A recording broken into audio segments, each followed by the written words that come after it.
Colegas, muy buenos días a todos. Tengo el honor de presentar a la doctora Paula Carlino, que es nuestra conferencista en el eje 3 de nuestro programa científico.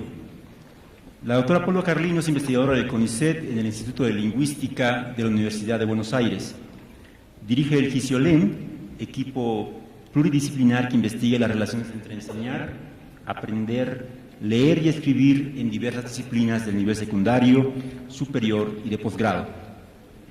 Desde enfoques socioretóricos que aunan aportaciones de la didáctica, de la psicología y las ciencias del lenguaje, apunta a mostrar que la lectura y la escritura pueden enseñarse en contexto y con sentido en todos los niveles educativos y en todas las áreas disciplinares, evitando ejercitaciones que fragmentan y desnaturalizan las prácticas sociales de leer y escribir.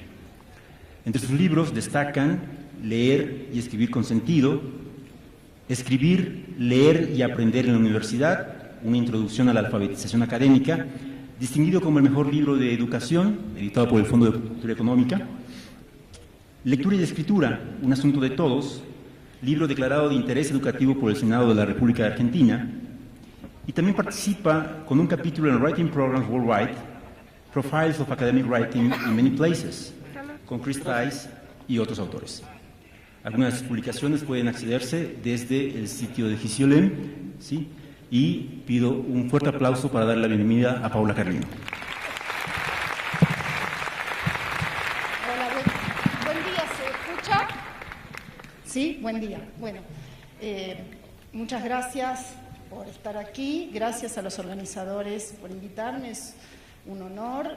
A la vez la eficiencia de esta mega organización es admirable. Hace un momento creí que me desmayaba y vinieron con una ambulancia y ya me pusieron bien, en tiempo récord. Entiendo que este auditorio, yo cuando entré me sentí un poco intimidada, más intimidada estoy mirando desde aquí a ustedes.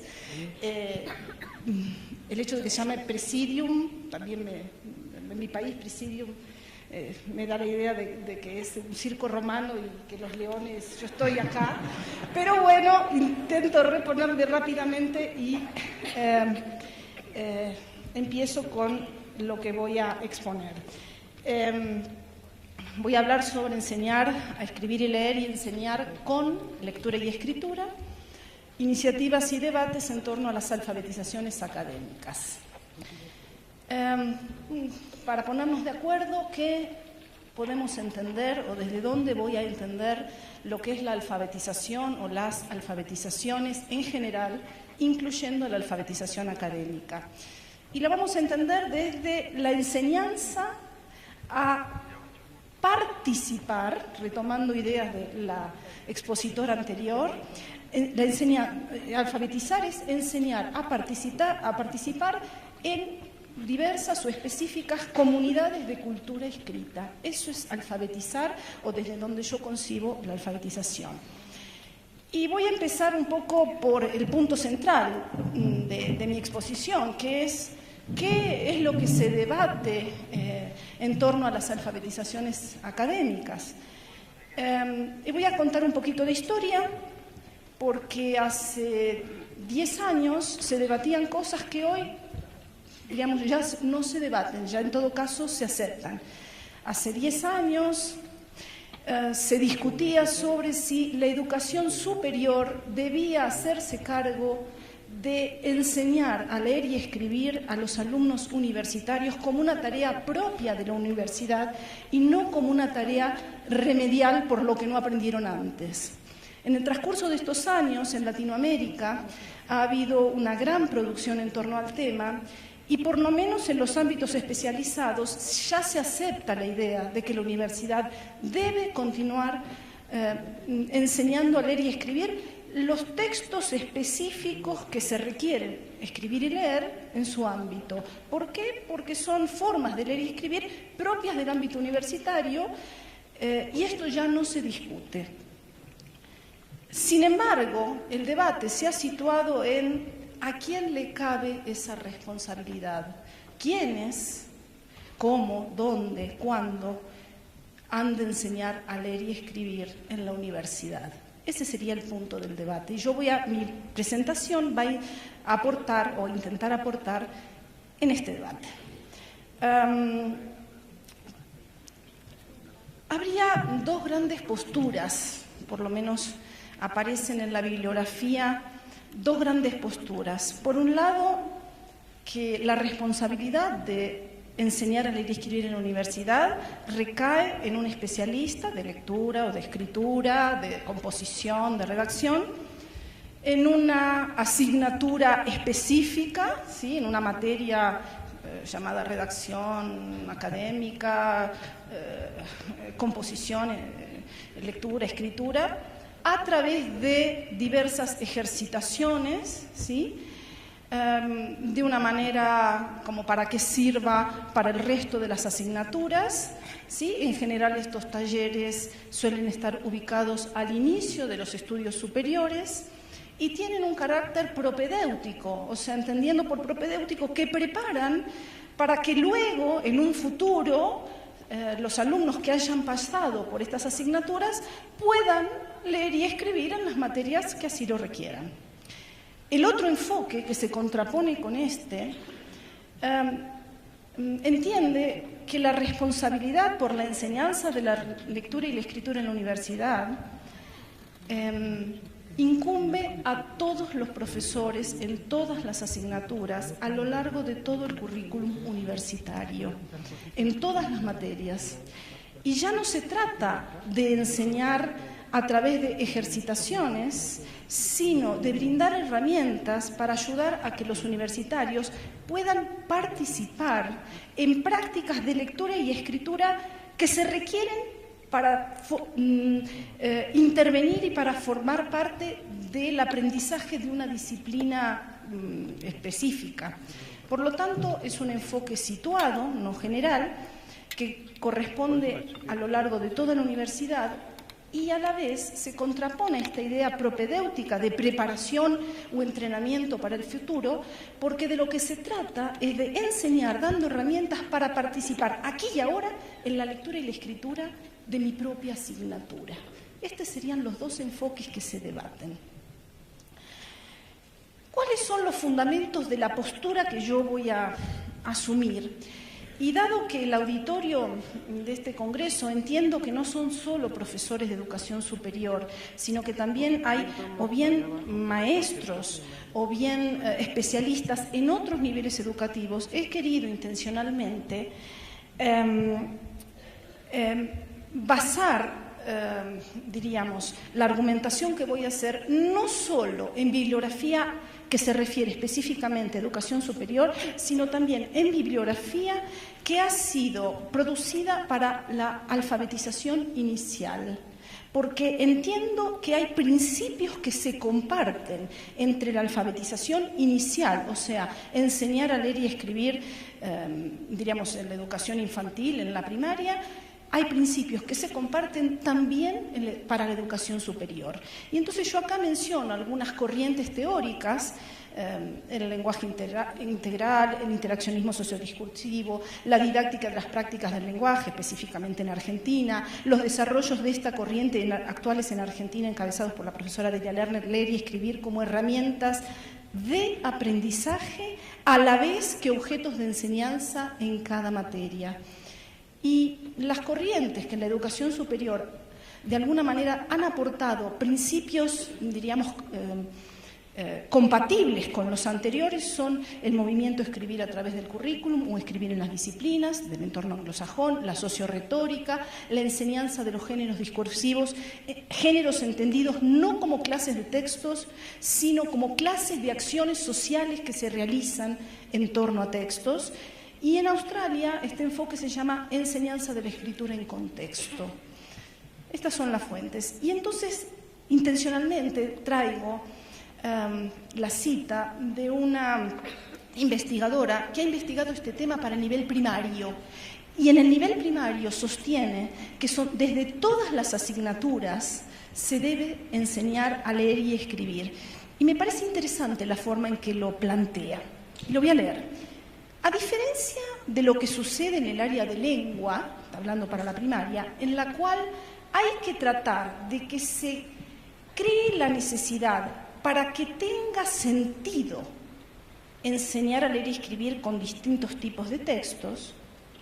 En las otras áreas curriculares, historia, geografía, etc., se trata de crear textos para responder a necesidades que ya existen, para aprender historia, para aprender geografía, etc. En las áreas no lingüísticas es donde hay más posibilidades de utilizar con sentido textos auténticos con diversas finalidades. Y sobre este punto de por qué los profesores de todas las asignaturas hemos de seguir ocupándonos de enseñar a leer y escribir, este punto es porque es en las asignaturas donde probablemente para muchos estudiantes solo tenga sentido aprender a leer y escribir.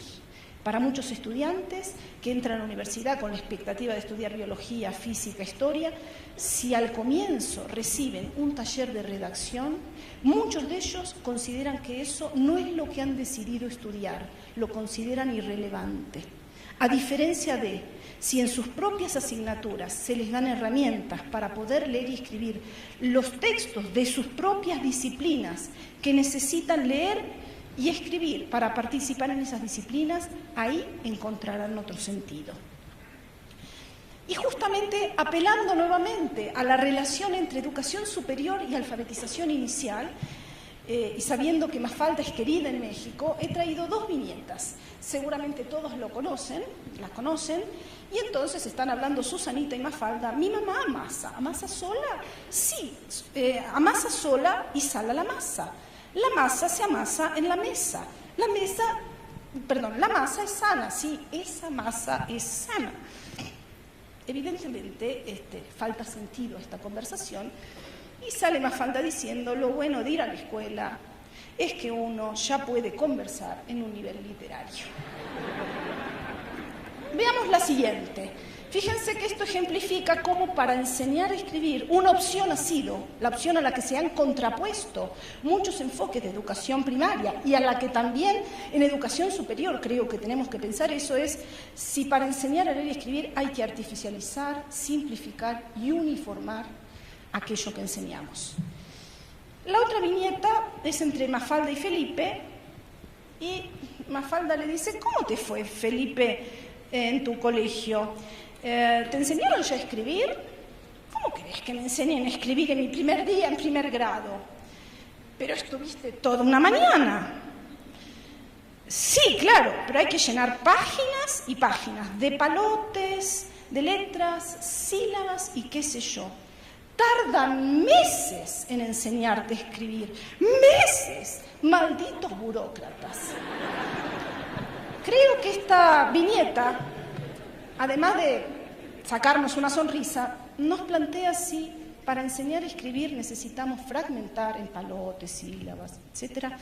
Por lo tanto, disolver, desvirtuar, desnaturalizar lo que es la escritura, que siempre es completa, con función, para decir algo relevante, y a la vez, si es necesario, postergar ese uso relevante para un futuro. Esto de lo propedéutico, el entrenamiento en los palotes, en las sílabas, en las letras, se hace con la confianza en que más adelante todo ese aprendizaje servirá para hacer algo relevante. Mientras tanto, podemos tener a las mentes de los alumnos haciendo algo que mucho sentido no tiene para ellos.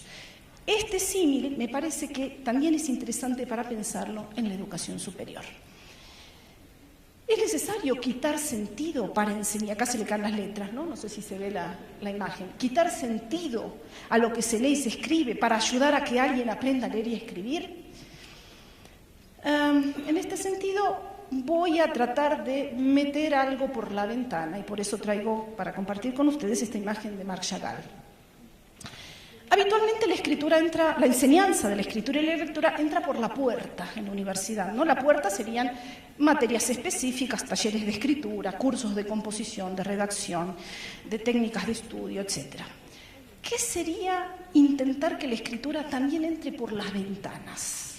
Sería que todas las asignaturas enseñen con lectura y escritura y por lo tanto que todas las asignaturas utilicen la lectura y la escritura como herramientas de aprender sus propios contenidos, pero que a la vez brinden orientación para que los alumnos puedan ejercer esas prácticas de lectura y escritura para poder acceder a esos contenidos. Porque justamente esas prácticas de lectura y escritura que ayudarían a aprender los contenidos en las disciplinas no son fáciles para los alumnos, y no porque tengan un déficit, sino porque plantean desafíos. Y entonces, a partir de estas preguntas, si se puede aprender cualquier disciplina, química, sociología, etcétera, sin leer, sin escribir, ¿qué aportan la lectura y la escritura al aprendizaje de las disciplinas? Y si pueden los estudiantes universitarios leer y escribir solos, sin orientación de sus profesores, y en cambio, si necesitaran ayuda, ¿en qué consistiría esa ayuda? Voy a traer justamente una idea de un profesor australiano, John Biggs, que dice que hay algo que no se puede enseñar en una asignatura específica, ad hoc, al inicio, sino que hay una enseñanza que solo lo puede hacer el profesor de una disciplina. Y él lo ejemplifica, por ejemplo, con jerarquizar a través de la escritura lo que es importante en una asignatura. Y dice esto: tomar notas de textos o escribir apuntes de clase no son procesos separables del aprendizaje de una asignatura, que puedan ser enseñadas por expertos ajenos a la misma, ya que tomar notas adecuadamente depende de la comprensión, yo agregaría de la jerarquización, de aquello sobre lo que se toma nota, es decir, de la materia. Y un especialista en escritura no necesariamente sabe de biología, física, historia, química, etc. Voy a compartir con ustedes algunos resultados de 2 líneas de investigación que hemos realizado dentro del equipo, el GISIOLEM, y en las que han participado varias integrantes del equipo, como Emil Sedimen, Viviana Estienne, Graciela Fernández, Patricia Iglesia, Irene Laxalt y Carolina Roni. Las 3 últimas, afortunadamente, han venido a este congreso y presentan también trabajos específicos en las jornadas de estos días. Yo voy a tomar algunos resultados de investigaciones que hemos hecho en el equipo junto con ellas. Y una investigación es a través de entrevistas a docentes y alumnos universitarios, en donde se les pregunta de distintas asignaturas, sobre todo de las ciencias sociales, también incluimos ciencias veterinarias, donde se les pregunta sobre la lectura y la escritura que realizan en las asignaturas de las carreras que cursan. Y el resultado general que encontramos es que leer y escribir en la universidad son prácticas novedosas, las formas de leer y escribir en la universidad son prácticas novedosas y desafiantes para los alumnos porque difieren de las formas que ellos leían y escribían en la escuela secundaria. Y entonces voy a compartir algunos fragmentos de entrevistas para poder ver esto. Dice un estudiante de primer año de artes: cuando entré a la universidad era como un mundo diferente. En la secundaria, lo que el docente pregunta, lo tenés en el libro, en el manual, escuchás la clase y repetís. Acá te dan un montón de textos, mucho más complejos, en los que nada se toma como una verdad absoluta, sino que son opiniones de diferentes autores y reflexiones o cosas así, y vos tenés que aprender a entender cada una.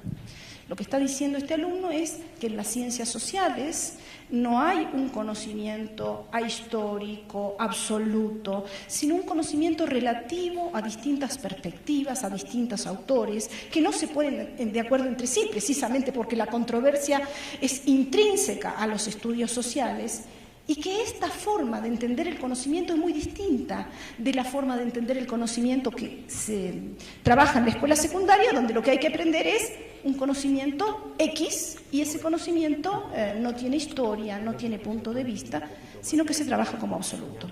Otra entrevista, un estudiante también de humanidades de primer año.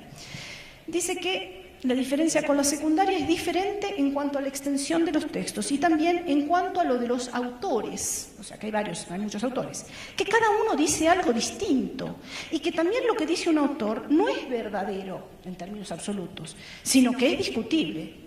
Y fíjense lo que termina diciendo: yo, por ejemplo, en la escuela secundaria tenía una definición de literatura y ahora no tenemos. ¿Sí? O sea, eso de aprenderse la definición, ¿sí? En la universidad no se trata de eso. Otro estudiante de psicología, lo que me pierde cuando leo, ¿no? Lo que lo hace perderse y a veces dormirse, es que las deducciones que uno pueda sacar de los textos, extraer, no están escritas en ningún lugar. Entonces a veces me resulta difícil saber si está bien, o sea, porque son inferencias. Otro estudiante dice, una pregunta que les dio el profesor decía, ¿qué cosas le agrega Althusser a Marx?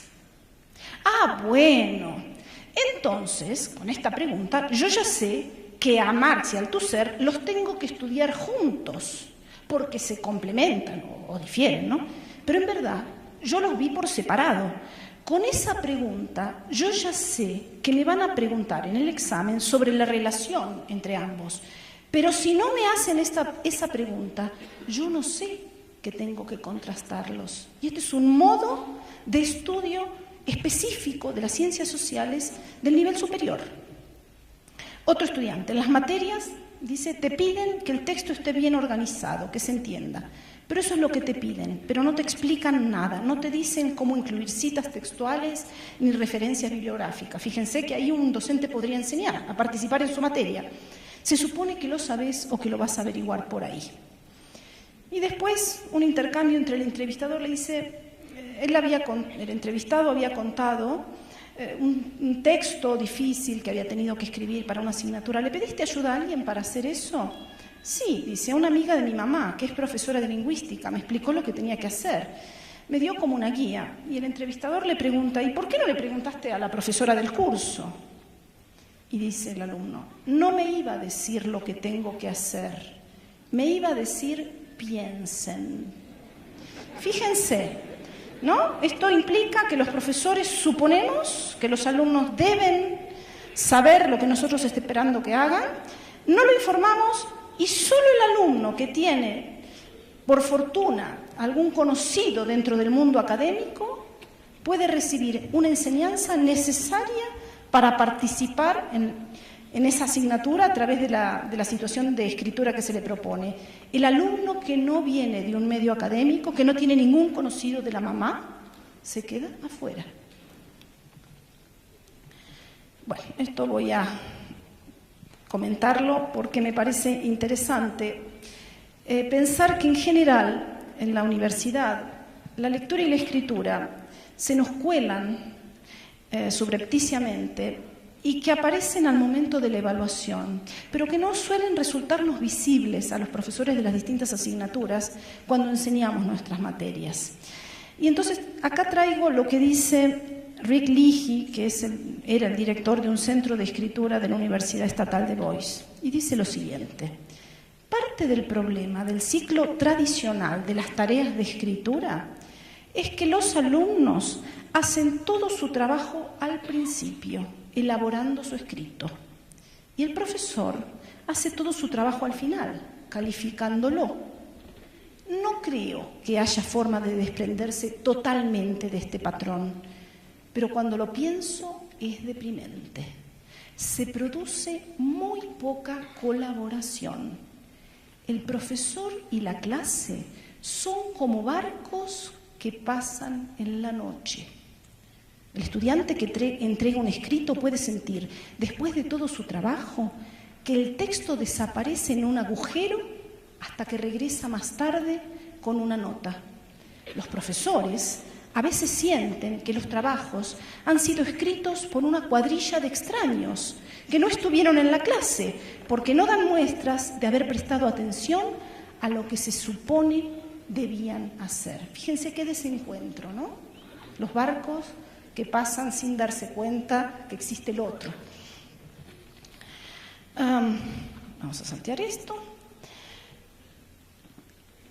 ¿Cuál sería la explicación que se ha dado a esta situación? ¿Por qué los profesores de las distintas asignaturas se nos ha hecho invisible que los alumnos necesitan que los orientemos en los modos de leer y escribir que ellos necesitan para participar en nuestras asignaturas?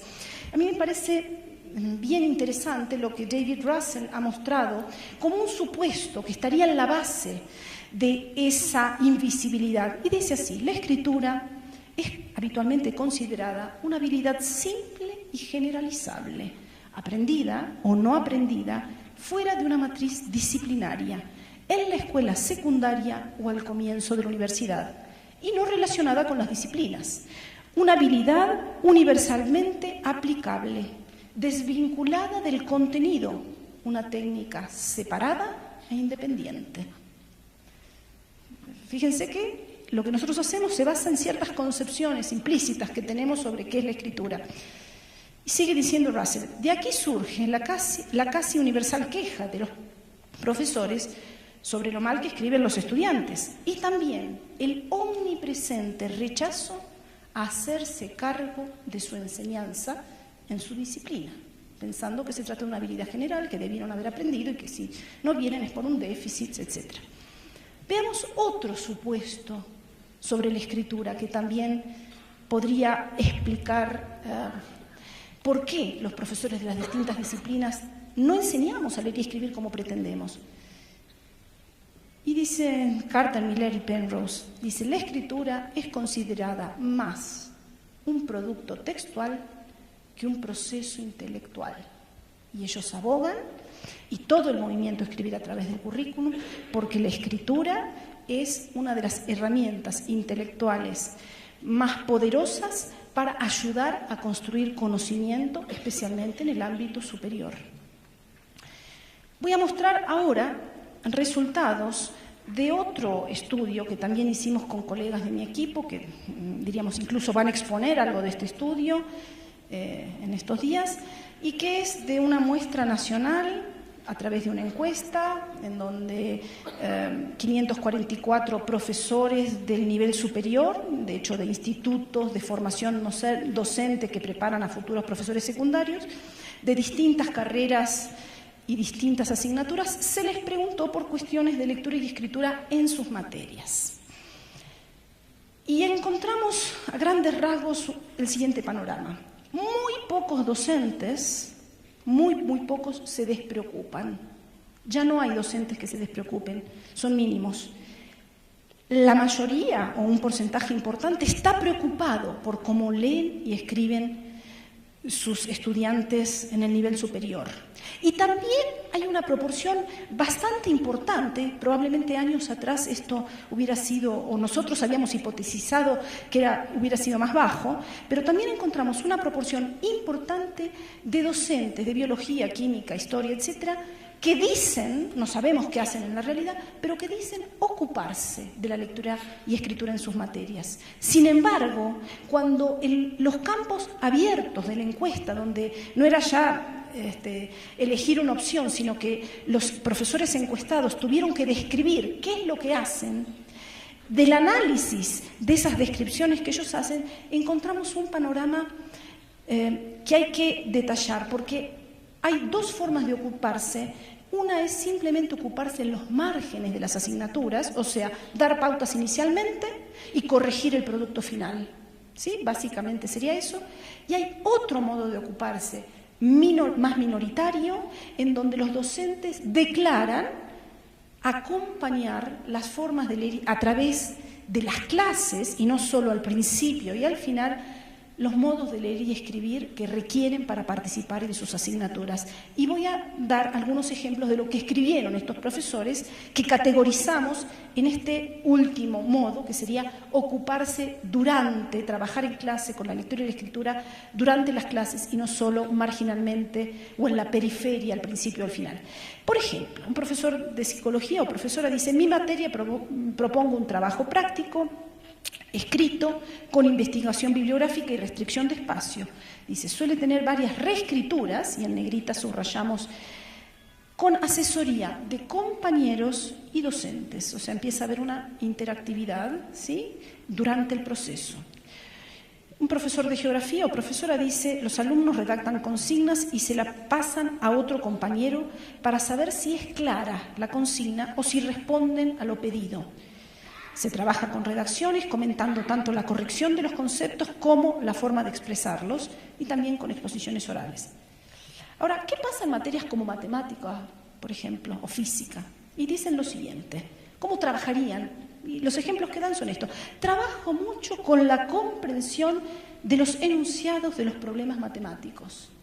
Y en física, en la misma línea dice, ocupo mucho tiempo en la comprensión de la situación problema y poco en la solución analítica. Escribe, aplicar formulación. Esto lo propongo de la siguiente manera. Dado un enunciado, discutimos su contenido. Dado el esquema de una situación-problema, deben escribir el enunciado. Fíjense cómo interviene lectura y escritura, pero para aprender física, ¿sí? No como lectura y escritura, diríamos, como una habilidad extra materia. ¿Qué dice un profesor de lengua? Leo junto con ellos, bueno, etc. ¿Qué dice un profesor de geografía? Redactan consignas, se las pasan a otro compañero para saber si es claro, etc. ¿Qué dice una profesora o profesora de biología? Que también en este campo abierto dice, hago tareas de estado de avance, o sea, no finales, ¿no? Trabaja con productos intermedios. Estados de avance en comprensión de textos y en reformulación de escritos. Estamos hablando de biología. A veces leemos en clase, a veces escribimos en clase. Me preocupa realizar estas actividades durante la cursada de la materia y antes de los primeros parciales, para garantizar cierto éxito en las evaluaciones de la mayoría de los alumnos. O sea, para enseñar lo que va a exigir al momento en que evalúa a los estudiantes. Bien, ¿qué tienen estas respuestas? ¿Qué harían estos profesores o por lo menos qué es lo que declaran hacer los profesores de las distintas disciplinas cuando trabajan en clase a lo largo de la cursada, integrando o entrelazando lectura y escritura para aprender contenidos disciplinares? Justamente, en las clases se lee y se escribe para aprender contenidos, no para aprender a leer y escribir, aunque seguramente los alumnos están aprendiendo a leer, están continuando a aprender a leer y escribir de las formas en que en esa materia se lo requiere. Hay una interacción entre lo que los docentes aportan y lo que los alumnos hacen, ¿sí? No está el docente que pide y el alumno da. En el medio hay un ida y vuelta. Se trabaja en clase y la lectura y la escritura sirven para volver más de una vez sobre un mismo tema. ¿Sí? No es solo la explicación del docente, es lo que se discute sobre lo que se lee o lo que se revisa sobre lo que se escribe. O sea que sobre un mismo tema al menos se pasa 2 veces. Y los temas son los contenidos de la materia. Bien, ¿cuál sería, para volver al principio, nuestra posición en este debate, en estas 2 columnas del principio que mencionamos sobre ¿quién tiene la responsabilidad de enseñar a leer y a escribir en la educación superior?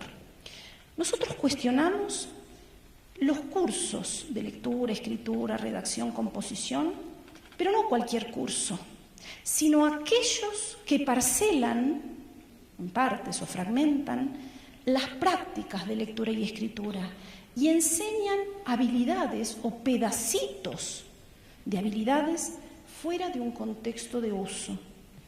No cuestionamos, ¿sí?, los cursos o talleres, en cualquier momento de la carrera, que tengan un enfoque situado, es decir, que ayuden a ejercer prácticas inmediatas, no propedéuticamente para un futuro incierto. A la vez, abogamos por redistribuir la responsabilidad por a quien cabe enseñar a leer y escribir en la educación superior.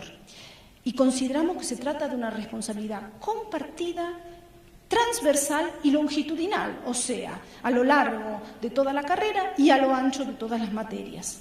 ¿Cuál sería el rol entonces de los especialistas en lectura y escritura?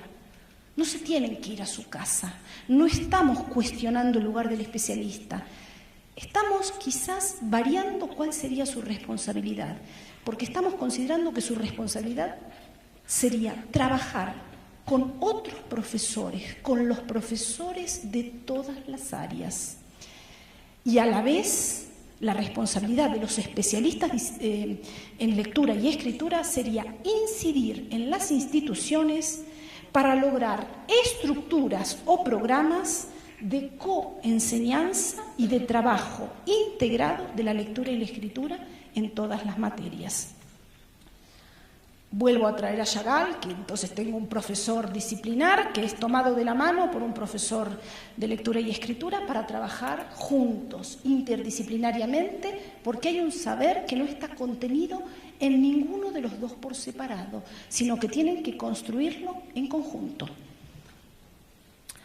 Y para mencionar, voy a comentar, nombrar y citar, si después quieren puedo dar las referencias más detalladamente, donde ya existen iniciativas de este tipo, ¿sí? Y existen en lo que se llaman las materias de escritura intensiva, en los programas de escritura, sobre todo de Estados Unidos y en menor medida de Canadá. Existen en lo que se llama materias vinculadas, en inglés serían linked courses, ¿sí? Que serían una materia cualquiera más otra materia que enseña a escribir, pero que enseña a escribir para esa materia cualquiera, no para el futuro e inespecíficamente para cualquier asignatura. Y está descrita en un trabajo de Loebke del 2002. Existen también iniciativas de acompañamiento a proyectos de escritura, o sea, de talleres de escritura, ¿sí? O de materias que lo que se proponen es acompañar un proyecto de escritura completo y que tenga sentido para los estudiantes.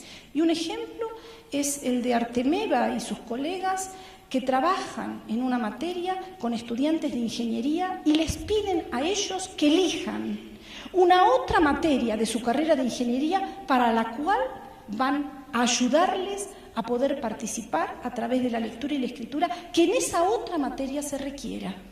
Y también hay experiencias que hemos hecho nosotros y también que ha hecho Motarrot en Brasil de la misma manera. Talleres específicos, pero que intentan vincularse con proyectos de escritura, ¿sí? Que tengan sentido para los alumnos.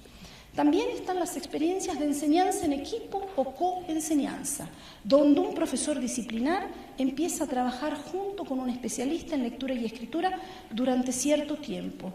Y en este sentido están las experiencias de McCollum, Mitchell y Peake en Inglaterra, de Moyano y Natale en el PRODEAC en Argentina, de la australiana Purser, de la Universidad de Wollongong, inicialmente del mismo equipo de Skillen y otros también de la Universidad de Wollongong. Lo llaman enseñanza en contexto o team teaching, enseñanza en equipo.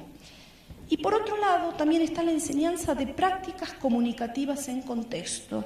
Y yo quiero recomendar la lectura de una de estas experiencias llevadas a cabo por Satnik y Radloff y publicada en el año 98. Satnik es un físico, Radloff es un especialista en escritura. En la Universidad de Perth, que es la costa oeste australiana, inicialmente para todos los físicos existía un curso de comunicación al inicio de las asignaturas. Un curso típico, se les enseñaba técnicas de comunicación. La universidad evaluó, los propios docentes, que ese curso era considerado irrelevante por los alumnos que entraban a estudiar física, porque no veían para nada qué tenía que ver con lo que ellos habían elegido estudiar. Tenían en el primer año una materia, así como los médicos que quieren estudiar medicina para ayudar a curar pacientes, se les pone en el primer año anatomía, que es trabajar con cadáveres, y que es una experiencia que en muchas universidades se ha cuestionado, que en el primer año tenga que haber esa asignatura. Pues lo mismo, se vio que estos estudiantes de física aprendían poco porque no le encontraban sentido a estudiar comunicación. Y entonces se decidió una reformulación total de la asignatura. Empezaron a trabajar en conjunto un físico y un especialista en escritura.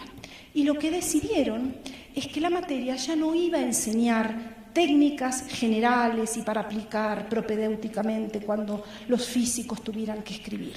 Lo que decidieron fue que la materia se encargaría de ayudar a organizar a los alumnos y de hacerlos participar, lo que hoy Virginia mencionaba como participación periférica legítima, en una jornada sobre temas de física. Los alumnos iban a encarar un proyecto con ayuda de estos dos profesores para que al final del curso se iba a hacer en la propia universidad una jornada abierta a un público externo donde los alumnos iban a exponer. Previamente iban a escribir ponencias sobre temas de física que a cada uno les interesara y para lo cual tenían que ponerse a investigar sobre esos temas.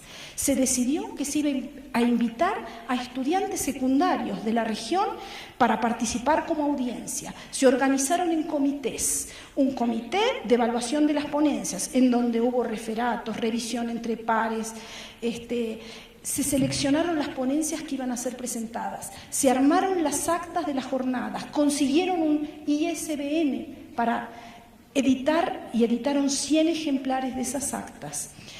Un comité se organizó de recepción, otro de propaganda. Alma sabe todos los comités que tuvo que poner a funcionar para armar un congreso, pues en eso también participaron los alumnos.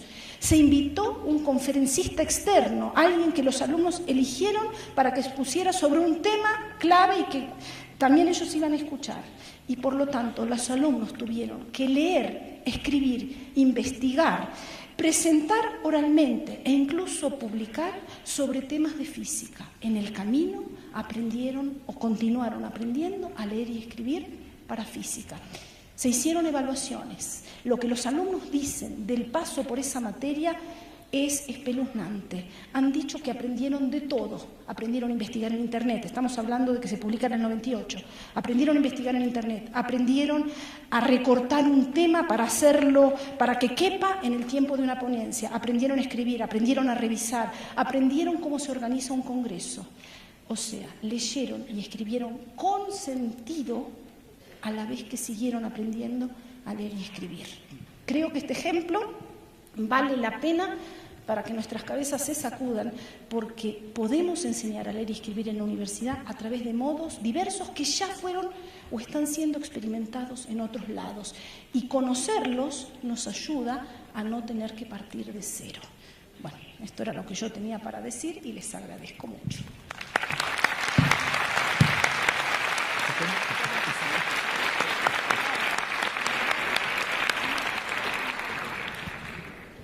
Muy bien, colegas, vamos a abrir un breve espacio para algunas preguntas que Paula seleccionará para responder.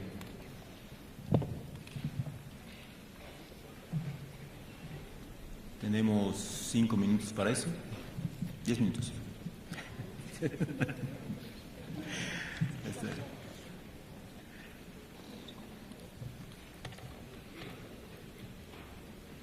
Adelante, por favor. ¿Debieron haber dado tarjetas para hacer sus preguntas? Si fueran tan amables. No creo que nos podamos escuchar.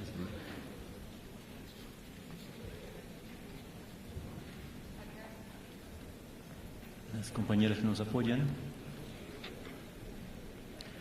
Allá atrás, por favor. En la 6ª fila.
Puedo empezar con las que me han llegado. A ver, la fácil.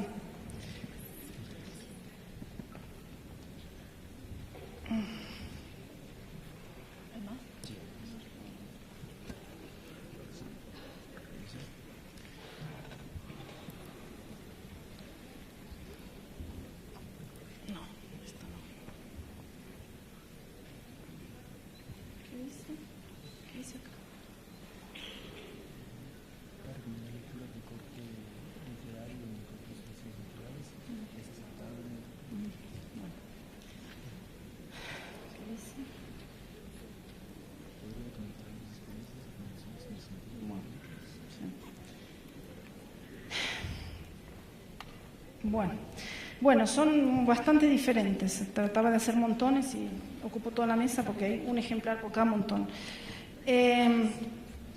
Bueno, empezamos con esta. Hay una pregunta que dice, ¿conoce alguna experiencia de enseñar a escribir en entornos de educación a distancia? Nuestro equipo no ha investigado, sino que ha empezado recién a investigar cómo incluir las tecnologías de la información y la comunicación con la lectura y la escritura, o que hacen uso de la lectura y la escritura en clases de biología, pero todavía no tenemos resultado. Eso igual no es educación a distancia. Entonces allí no podemos aportar, esperamos que en un par de años sí podamos decir algo. Solo comentar una experiencia. Actualmente estoy dando un taller de escritura doctoral, en donde el objetivo del taller es ayudar a los alumnos a que escriban una ponencia y la presenten efectivamente en un congreso, o que escriban un artículo de investigación y lo envíen a publicar en una revista real que ayudamos a que puedan elegir. O sea, esto de negociamos con los alumnos un proyecto de escritura, y este año incorporamos el trabajo en Edmodo, porque nosotros nos reunimos cada mes e incorporamos el trabajo en Edmodo, o sea, una plataforma virtual.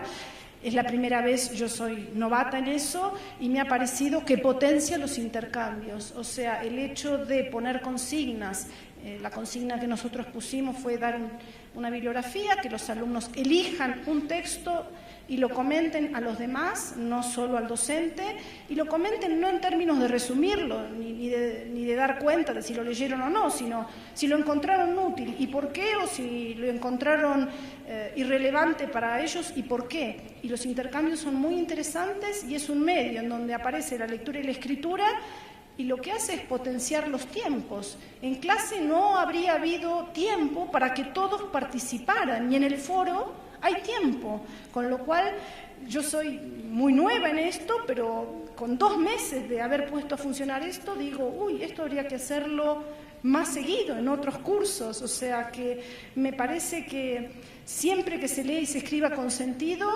si las herramientas tecnológicas nos permiten avanzar en eso, adelante. Y por ahora no puedo decir más, porque no tenemos investigación. Después...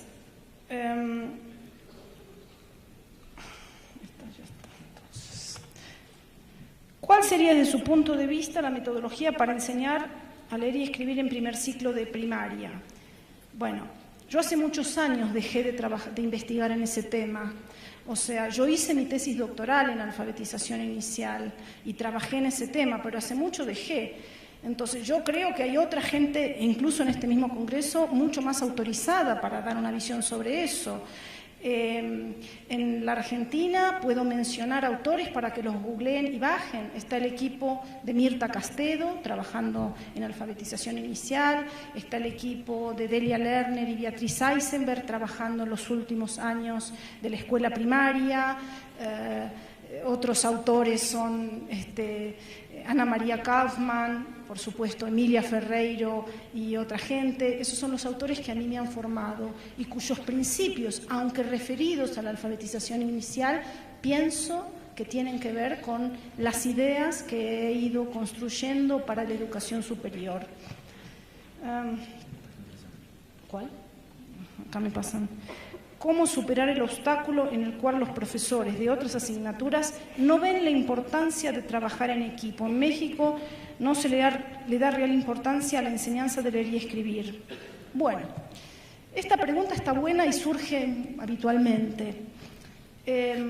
Fíjense, nosotros tenemos dos alternativas, o quejarnos, o sea, quejarnos de los alumnos o hacer algo, o incluso quejarnos de los otros profesores o hacer algo, ¿no? Podemos quejarnos de que los otros profesores no ven la necesidad. Yo lo que planteo es convertir o reconvertir esa queja en un problema, pero no en un problema de los otros profesores, en un problema nuestro, porque somos nosotros los que, en todo caso, pudiéramos querer que esos otros profesores integren la lectura y la escritura en la enseñanza de sus asignaturas. Si lo enfocamos como problema, tenemos que poder ponernos a investigar y a probar caminos para ir intentando solucionar ese problema. Y quizás los primeros caminos no nos den resultado, pero lo que yo estoy proponiendo es no nos quejemos de lo que no hacen los otros. El problema lo tenemos nosotros somos los que pensamos que esos profesores deberían ocuparse también de la lectura y la escritura. Y entonces nosotros tenemos que echarles una mano y ver si logramos acercarlos a nuestros fines. Es muy probable que el estado utópico de que sean todos los profesores no lo logremos, no lo veamos nosotros. Pero ¿por qué no empezar trabajando con un puñado de profesores que sí se pueden empezar a interesar? ¿Por qué tenemos que hacer todo o nada? Esa sería mi respuesta. El problema lo tenemos nosotros y un problema no es una vergüenza. Tener un problema es una oportunidad para investigar, para ver cómo hago para enfrentar ese problema. ¿Sí? No lo voy a solucionar hoy.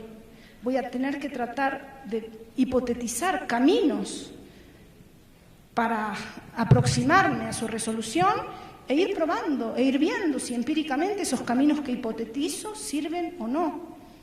Y si consigo que una docena de profesores de una carrera se ocupen, para los estudiantes será mucho mejor que ninguno se ocupe, aunque no se ocupen los 1.500 profesores que conforman diríamos, el cuerpo de profesores de la facultad. Se nos acabó el tiempo.